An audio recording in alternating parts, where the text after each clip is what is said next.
El juicio final ha comenzado.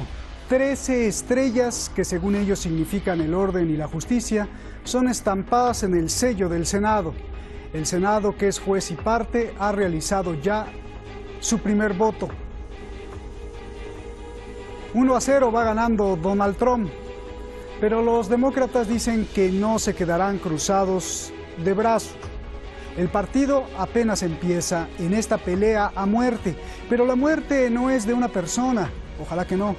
Algunos de los que están ahí lo saben, quieren la muerte de un sistema para que sobreviva otro, o incluso no quieren muerte de nada, si es que la muerte sea un acertijo para hacer creer que todo es real. Bienvenidos al show más grande e importante del mundo.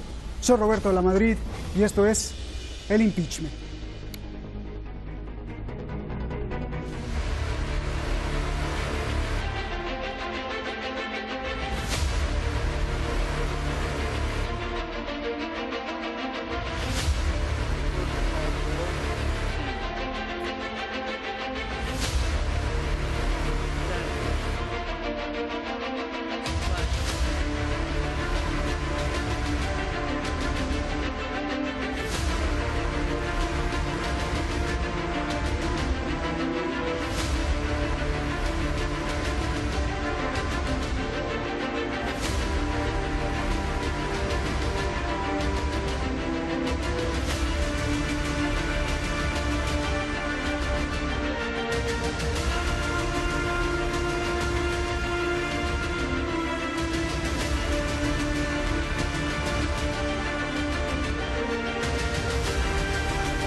The amendment. The two officials who carried out. The reason is nothing to do. Barack Obama saying that under Article 2 he can do anything.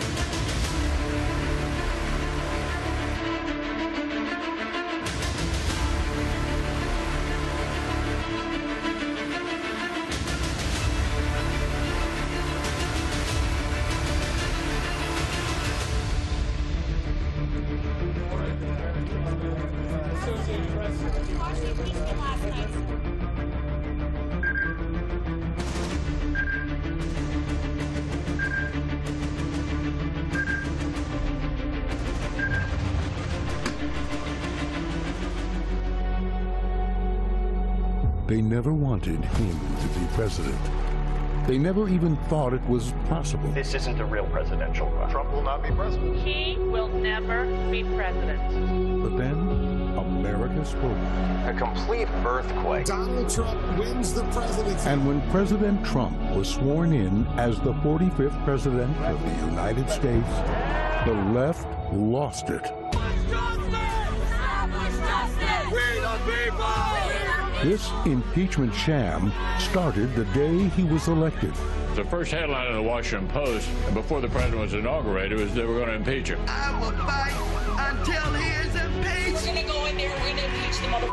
I'm concerned that if we don't impeach this president, he will get reelected. This is about preventing a potentially disastrous outcome from occurring next year. They're impeaching me. You know why? Because they want to win an election. And that's the only way they can do it. So let's be clear.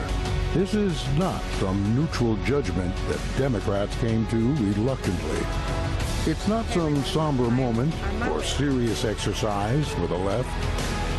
It is the predetermined end of a partisan crusade. Nancy Pelosi has said she's not going to send the articles of impeachment over. Wait a minute. This is not very serious if you're not sending over the articles. For handing out souvenir impeachment pens. The Congress is wasting a lot of their time and our time. I've been a Democrat for 49 years. I'm very disappointed in the Democratic Party right now. They are trying to prevent President Trump from winning a second term. An angry mob is at the gate, but the United States Senate has the watch.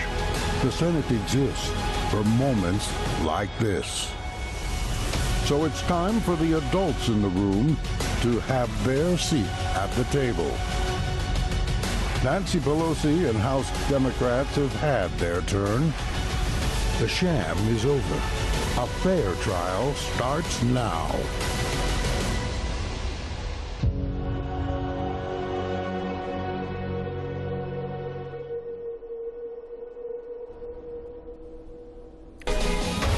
Ahí está el documento, ahí están los hechos para que usted lo revise una y otra vez ahí en YouTube. Muchísimas gracias siempre por acompañarnos en las redes sociales.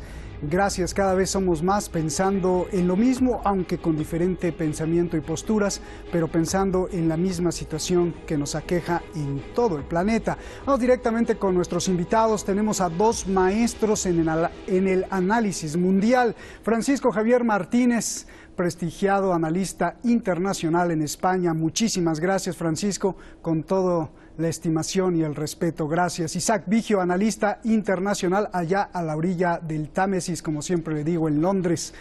Francisco, comienzo contigo, pero la pregunta es para los dos. A ver, antes que nada, comencemos con la gran pregunta. ¿Qué significado tiene el impeachment hoy? Y para hacer esta pregunta, pues tuve que sumergirme en la historia durante horas, y para no hacerla larga, encontré varios hechos muy importantes. Por eso te pregunto, Francisco, a ver, ¿tiene algo que ver la sucesión de los siguientes hitos históricos que construyeron a los Estados Unidos? Las 13 colonias, los Rothschild, la Reserva Federal, el dólar universal, las 3 estrellas en el sello oficial del Senado y la bandera de Estados Unidos, el asesinato de Abraham Lincoln, los 13 peldaños en el dólar, el impeachment de Donald Trump, Soros y el grupo Bilderberg. Por favor. Hola, buenas tardes, Roberto. Buenas tardes, Isaac. Buenas tardes, audiencia. En primer lugar, Trump va a tener el honor de ser el tercero en llevarse la medalla de un juicio político de los 45 presidentes, incluido él, que ha tenido hasta ahora Estados Unidos. Él sería el tercer presidente que tiene que hacer frente a este juicio político. Él se ríe, desprecia, con una ignorancia y soberbia, diciendo que el juicio político es una tontería, porque o bien identifica o quiere engañar por desconocimiento o por maldad dos realidades distintas. Un juicio político no es un juicio por crímenes o juicio penal. Un juicio político se dispone de la fama del acusado. Es un juicio para proteger al pueblo y al gobierno, y por lo tanto puede derivar en censura y remoción en el cargo. Y un juicio por crímenes, que puede ser anterior, durante o posterior a este juicio político, es un juicio penal que tiene unos procedimientos y se sustancia de una determinada manera. ¿Por qué quiero decir todo esto? Porque en el caso del presidente Trump es la peor pesadilla que pueden tener los padres de la Constitución americana, porque el juicio político como tal, si no está desarrollado en la Constitución, sí se desarrolló por los analistas y los padres constitucionalistas. Estoy pensando en Alexander Hamilton, que en sus escritos Federalist Papers, el número 65 y número 66, hablaba ya de cómo tendrían que ser estos procedimientos del juicio político, que se trata de diferenciar, y él lo diferenciaba en forma sustantiva y en forma de procedimental, de los juicios penales. Él hablaba del juicio político como una necesidad para controlar las malas conductas de los hombres públicos, los abusos o las violaciones de la confianza pública, de los abusos en el cargo. Y diría, para terminar esta primera parte, si me permites un excurso o una digresión, episodio tercero de la Guerra de las Galaxias, la llamada La venganza de los Sith. En una galaxia muy lejana, la democracia estaba amenazada. El maestro Jedi, Mace Windu, entra en la oficina del emperador Palpatine, canciller supremo, para arrestarlo. En nombre del Senado Galáctico de la República, está bajo arresto, canciller, dice Windu. Y responde el canciller: ¿me está amenazando, maestro Jedi?, pregunta Palpatine. Y el Senado le responde: definirá su destino, responde Windu. A lo que el canciller supremo remata en el diálogo: yo soy el Senado. Ese es el peligro, la confusión de los poderes, la violación del espíritu de la Constitución y del espíritu de la propia nación americana, porque esta subversión, esta deriva autoritaria neofascista que está teniendo parte del partido republicano, diré porque hay republicanos moderados también, pero la mayor parte del partido republicano que apoya este autoritarismo despreciativo y neofascista del presidente Trump, se ve complementado por el otro lado por un partido demócrata que también tiene un autoritarismo de tipo neoliberal, corporativo, financiero e imperialista, que solo pocas voces también están en contra de esa parte dentro del Partido Demócrata. Por lo tanto, estamos ante, y lo que se vea de este juicio político, porque ojo, en el juicio político de los otros dos que precedieron a Trump salieron absueltos, pero lo importante no es que se le condene o que salga absuelto, es que cuando se establece de 45 presidentes a 3 este juicio político, es porque claramente ha habido esta mala conducta de los hombres públicos, este abuso, esta violación, esa tomadura de pelo de la confianza pública. Y por lo tanto no es ninguna tontería, señor Trump, no intente confundir a la opinión pública con que esto es un juicio penal. No, un juicio penal lo podrá haber o no, la destitución seguramente no la habrá, pero el mero hecho ya del juicio político es una triste medalla que usted va a colgar en la historia de los Estados Unidos sobre su presidencia. Gracias, Francisco, y por eso te había preguntado si tenía algo que ver las 13 estrellas, los 13 peldaños en el dólar, los Rothschild, Soros, Bilderberg, el impeachment y el asesinato de Abraham Lincoln. ¿Habrá alguna conexión? En la siguiente pregunta, Francisco. Isaac, no te pregunto si gana o pierde Donald Trump, te pregunto más allá, ¿cuál es el significado profundo del impeachment hoy? Y si es cierto, como dice Donald Trump en el video que pusimos ahí al principio, que el impeachment ya estaba planeado desde antes de que ganara las elecciones del 2016. Por favor. Bueno, yo creo que es bastante radical decir de que un impeachment estaba planeado antes de que él sea electo, ¿no? Más bien me parece que es una forma de mirarse en el espejo, porque eso es lo que él ha hecho en América Latina. Él hizo el impeachment contra Dilma, removió al Partido de los Trabajadores, que es el partido de izquierda más grande en las Américas y en el hemisferio sur y en Iberoamérica.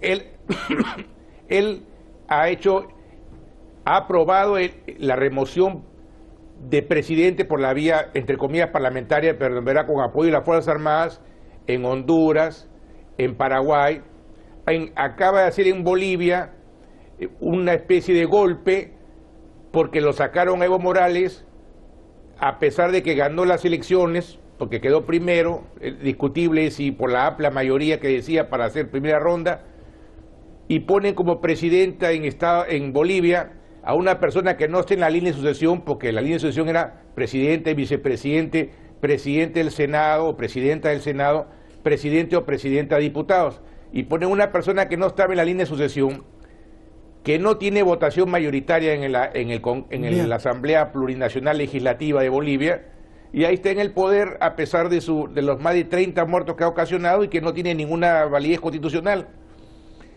Entonces, Trump sí ha fomentado una serie de golpes parlamentarios o formas de impeachment. Acabamos de ver lo que pasa en Venezuela. Mañana se cumple un año desde que Trump animó a que Juan Guaidó vaya a las calles de Caracas sin consultar a la Asamblea Legislativa, sin informar a los partidos de la oposición, sin un debate previo en la Asamblea Legislativa, se autoproclama como presidente en una plaza pública sin jurarse ante una institución, sin hacerle un edificio del Estado, y se proclama como presidente, y a los 10 minutos Trump lo apoya y ordena a casi 50 países que hagan lo mismo.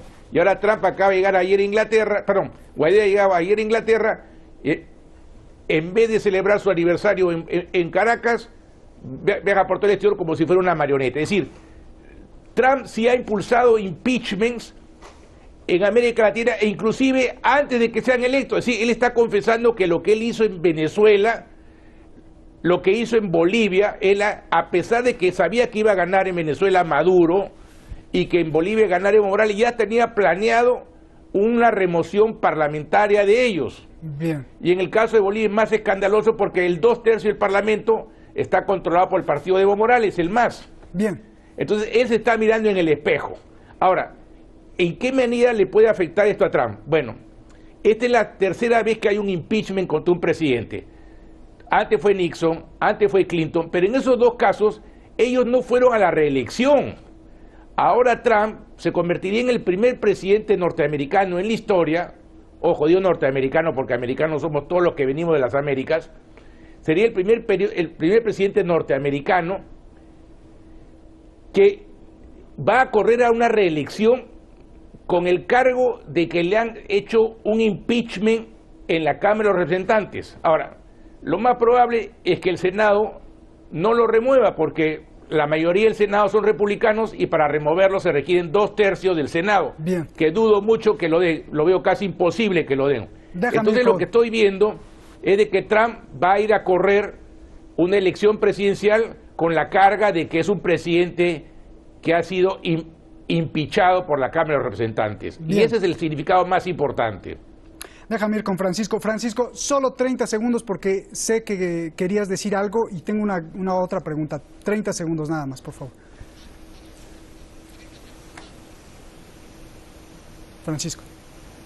Ah, sí, lo que quería comentar, que el juicio político se habla de que sea una farsa política, más sí y no, y digo sí y no por lo siguiente: el resultado final ya se anticipa, no va a haber una destitución prácticamente al 100% de que no, pero sí se va a evidenciar las grietas en el sistema constitucional americano de la nación de los Estados Unidos, cuyas bases ya no responden a lo que es una nación moderna. Pero es que además los republicanos han dejado, frente a lo que pedía Trump, que se paralizase rápidamente con un no en el Senado, los republicanos han querido que se siga un cronograma, y este cronograma, que si bien Mitch McConnell, el líder de la mayoría republicana en el Senado, quería que fuese cortito, de 2 días, y los demócratas pedían 4 días, pues va a ser de 3 días, 3 días para, es decir, del miércoles hasta el viernes para las alegaciones de los demócratas, y el sábado, el lunes y el martes para las alegaciones de los abogados de la Casa Blanca. Pero lo importante es que va a estar presente además el representante del Poder Judicial, es decir, va a estar presente el presidente del Tribunal Supremo, John Glover Roberts, que si bien su función por el sistema constitucional americano es, como él ha dicho, su trabajo es cantar las bolas y los strikes, no lanzar ni batear, es decir, él no va a hacer más que de árbitro, pero tiene un papel fundamental. Si logramos, y digo si logramos, que haya citación de testigos y admisión de documentos, el papel del presidente del Tribunal Supremo, que tendrá que, se la juega mucho, se juega el tercer poder, el ser imparcial, tendrá que ver cuestiones de evidencia, que son las cuestiones de relevancia de los documentos y de los testimonios que se presenten, si es que se presentan, la materialidad de las pruebas y la redundancia es fundamental. Y los testigos que quieren llevar es, primero, John Bolton, que ha aceptado, estamos hablando del ex asesor de seguridad nacional, el jefe de gabinete de la Casa Blanca, Mick Mulvaney, el funcionario de la Oficina de Administración y Presupuesto, Michael Duffy, y el asistente del presidente, Robert Blake. Y por último, los 4 republicanos moderados que podrían aceptar, y por lo tanto, de los 47 demócratas que hay en el Senado, se necesitarían 4 más, 51 para poder admitir pruebas y testigos, serían Mitt Romney, enemigo declarado del presidente Trump, que es senador por Utah; Susan Collins, senadora por Maine, que lo hizo ya en el impeachment de Obama, de Clinton. El presidente demócrata Clinton, Lisa Murkowski y Lamar Alexander. Esos 4, si accedieran en estos días, que son prácticamente 2 semanas, porque nos tenemos que dar cuenta que el 4 de febrero es el discurso del Estado anual de la Unión, si se admiten estos testigos y estas pruebas, va a tener un discurso el presidente Trump para su reelección un poco jorobado. Y por último, ya ha habido republicanos que han puesto $1 millón para lanzar una campaña publicitaria que dice "Let Bolton testify", dejar que testifique Bolton, y lo hacen republicanos con $1 millón, ojo. Bien, por eso también se me hace pues casi imposible, pero un poquito probable que haya un giro y de pronto los republicanos fallen en contra de Donald Trump para dejar con la boca abierta al mundo y al pueblo de Estados Unidos diciendo que están por arriba de cualquier partidismo. Esto sería muy arriesgado y después ya en las elecciones le caen con una investigación a Biden, que eso va a ser fácil de probar la corrupción, y entonces quedan con luz verde para volver a ganar las elecciones. Sería una jugada maestra, pero bueno, yo lo veo más global y apelo a la globalidad, Francisco. no hay posibilidad de que este sea un verdadero juego, no de los demócratas ni de los republicanos, sino de las corporaciones que están detrás de los demócratas y republicanos. Que todo esto sea una gran farsa y un show, incluso para hacerles creer a los propios senadores y congresistas que hay democracia. Esa es mi pregunta. Y en realidad el conglomerado financiero pues no tiene ninguna división, se está riendo de todos. ¿Por qué lo pregunto? No es especulación ni teoría de la conspiración ni para nada. Lo pregunto por lo siguiente, ahí te va, y quizá este nombre sea la clave. Alan Dershowitz, un judío poderosísimo, un superabogado. Alan Dershowitz publicó una obra que se llama La nueva respuesta al terrorismo palestino, en la que, según la Universidad de Harvard y varios críticos, propone algo como el exterminio nazi, pero contra los palestinos. El abogado Alan Dershowitz es también quien ayudó a Jeffrey Epstein, el gran depredador sexual que involucró, sin distinguir partido, a las más altas esferas del poder en el mundo. El superabogado Alan Dershowitz también ayudó a Harvey Weinstein, otro acusado de depredación sexual en la mente maestra en Hollywood, donde demócratas y republicanos dan lo mismo. Y este mismo superabogado es ahora la defensa de Donald Trump. Más claro, yo creo que ni el agua. A ver, Francisco, rápido para que entremos con Isaac. Francisco, por favor.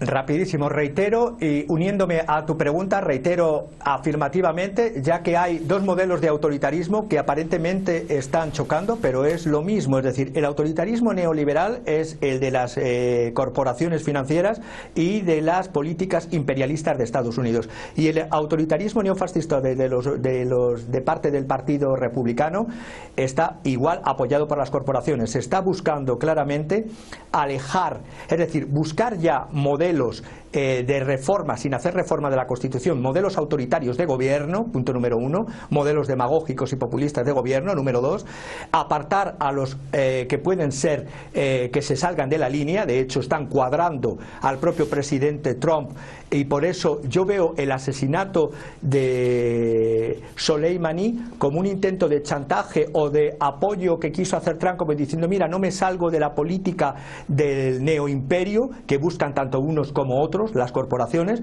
y por lo tanto os brindo la cabeza de esta persona. Pero eso no se la compran al 100%, porque le dicen sí, pero tienes que, por eso están tanto demócratas como republicanos apoyando leyes en común, como la ley de defensa, con un voto masivo al 100% de incrementar el presupuesto de defensa, las intervenciones militares de los Estados Unidos, y ahí, por eso he dicho que era una farsa política, sí y no. Y luego a los más del Partido Demócrata les están entreteniendo, como a Bernie Sanders y a Elizabeth Warren, de tal manera que si se entretienen, si ven que no, yo les recomendaría a Bernie Sanders, si se me permite, y a Elizabeth Warren, que si en 4 días, que son, no, en 6 días, 3 de unos y 3 de otros de las alegaciones, si no sale el que puedan llevar testigos y no sale que puedan presentar documentos, que se retiren del Senado y que empiecen a hacer sus campañas, tanto Bernie Sanders como Elizabeth Warren, porque realmente su papel en el Senado no tiene ninguna función de ser. Déjame ir con Isaac. Isaac, ya nos vamos. En el programa anterior di 2 nombres, son los candidatos que ha propuesto Donald Trump, Judy Shelton y Christopher Waller, para penetrar la Junta de Gobernadores de la Reserva Federal de Estados Unidos, la que imprime los dólares. ¿Quiénes son Judy y Christopher? Son 2 detractores del dólar y del sistema monetario internacional. Con ellos, Donald Trump, si todo se da como él quiere, podría emitir una nueva moneda mundial respaldada por oro. ¿Cuál es tu lectura de esto en relación con el impeachment? Y nos vamos rápido, Isaac. Con esto terminamos. Pues ya no hay más, porque ya se acabó el tiempo, Isaac. Ya, yo creo que lo que yo quería decir un poquito, comentarte. Venga. Con respecto a la anterior, yo creo que efectivamente esta pelea entre republicanos y demócratas no va a la esencia del sistema norteamericano, en el cual ya está todo decidido. En Estados Unidos la democracia es sumamente limitada. Trump perdió las elecciones por 3 millones de votos. Gana el que más cientos o miles de millones de dólares invierte, y eso es financiado por grandes corporaciones. La gente pobre, la gente que defiende a los hogares humildes, no tiene posibilidad de llegar al gobierno. Ya está todo estructurado.